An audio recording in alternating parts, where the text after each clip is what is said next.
We actually have that advisory, and Lisette Gonzalez. I can see her walking out of weather control and walking towards the map so she can inform us on this all-important You know what? I advisory. have my sneakers on today, guys. I got to keep it real. We know you're fast. Hey, we're running a marathon here as we track Hurricane Irma. So, yeah, we do have the 11 name advisory. We do have some changes.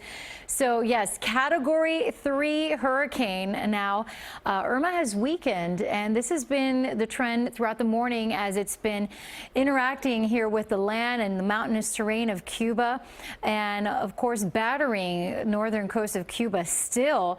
But the max sustained winds 125 miles per hour.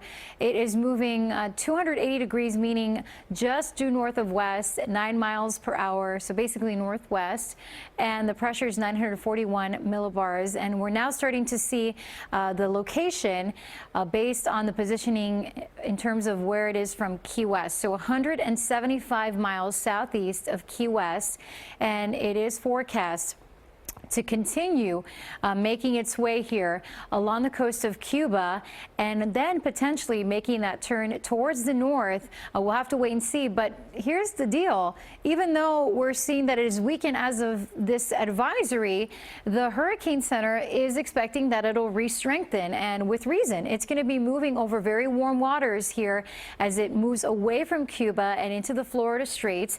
And that warm water, of course, helps to provide fuel for these hurricanes to intensify, and it is still forecast to make landfall or be near the Keys as we head into tomorrow morning as a Category 4, and then likely moving northward here. Could be making another landfall along the southwest coast of Florida. It's still too early to tell, but possibly, can't be ruled out that it could be moving towards Marco Island or Naples or Fort Myers, and then potentially heading up towards Tampa as a Category 4 still. And you can see that cone is really becoming much more narrow, higher confidence in the forecast path.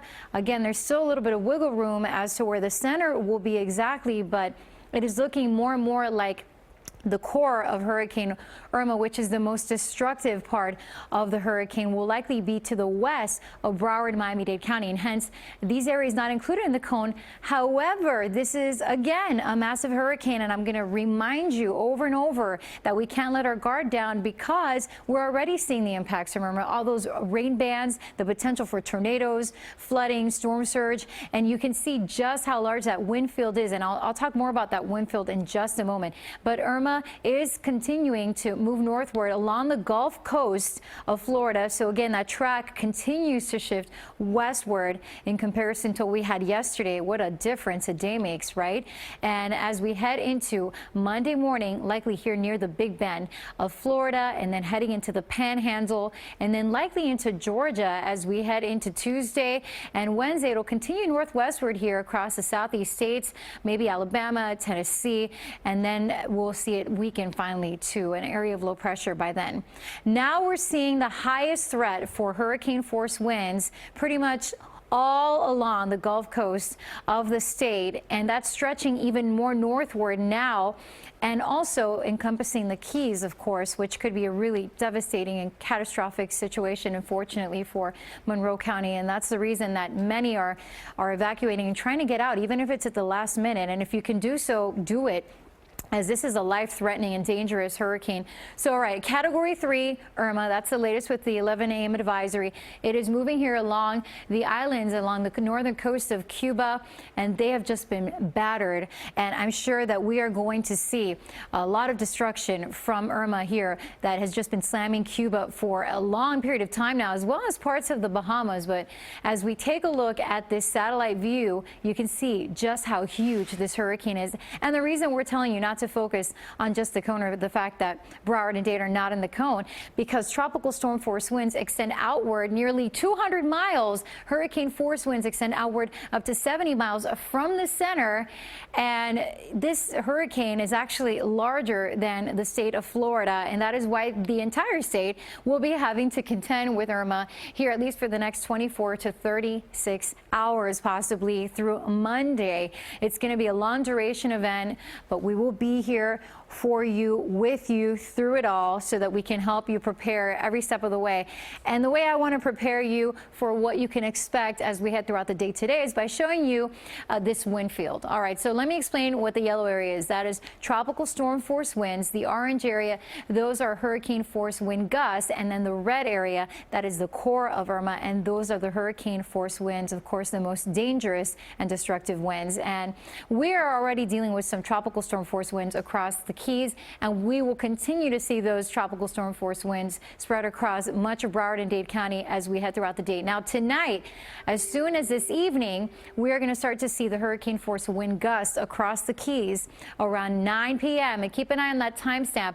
Around midnight, 2 p.m., likely seeing hurricane force conditions arriving across the Keys. Hurricane gusts possible across extreme southern Dade County and the upper Keys, and then tropical storm force winds northward of that. So overnight, the weather conditions will be the worst, not only for parts of Broward and Dade County, which will be dealing with possible hurricane force wind gusts, but of course we're seeing that the most devastating weather can be here across the Keys. We're seeing the hurricane force winds likely lasting all the way through tomorrow morning, when it's expected to make landfall, or again just be near the Keys, and then continue moving northward. So check this out. Even as we head throughout Sunday, we are going to be dealing with hurricane force wind gusts across southeast Florida, Broward and Dade County on the eastern side of this, and on the back side, the Keys as well. And even through the evening hours, we are going to continue to deal with very dangerous and possibly destructive winds, meaning down trees, which we're already seeing, and down power lines as well. So behind the back side of the hurricane, as we get into Monday morning, still some tropical storm force could be lingering, and then that's all going to continue to ride up north across the rest of the state. So that's what the models are in agreement with. We've been seeing them come together, tracking and shifting a little bit more to the west, and keeping Irma likely moving across the Keys and towards the southwest coast of Florida.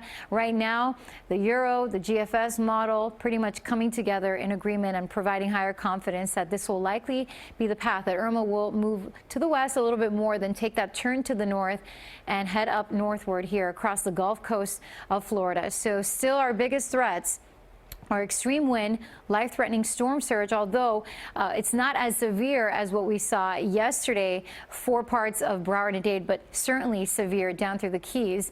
And then heavy rainfall. It looks like we'll see the flooding potential increasing, since we'll be on the dirty side, and tornadoes, of course, will be possible. So hurricane warnings continue for the central northwest Bahamas, northern coast of Cuba, and pretty much across most of the peninsula here. And as we head a little bit north, the Big Bend, the coastal area there under hurricane watch, as well as northeast coast of Florida, and then storm surge warnings and watches continue, as well as the fact that we do have a flash flood watch in place for Lake Okeechobee, flood watch in place for us here in South Florida through Monday, and then we are seeing those widespread flash flood watches, flood warnings stretching across the entire state. So look at this view from our Miami camera. We are dealing with those squalls and those gusty downpours moving in those outer rain bands already, Dave, and keep in mind, this system is about 175 miles away from the Keys at this time. So I want to see what's happening in terms of the radar and those rain bands, and what folks at home need to be aware of. They really need to be inside at this time, right? Hunkered down. Yes. You get these squalls coming through. Everything looks fine, just a bit breezy, but this just came through Florida City, the 18-mile stretch there, Homestead.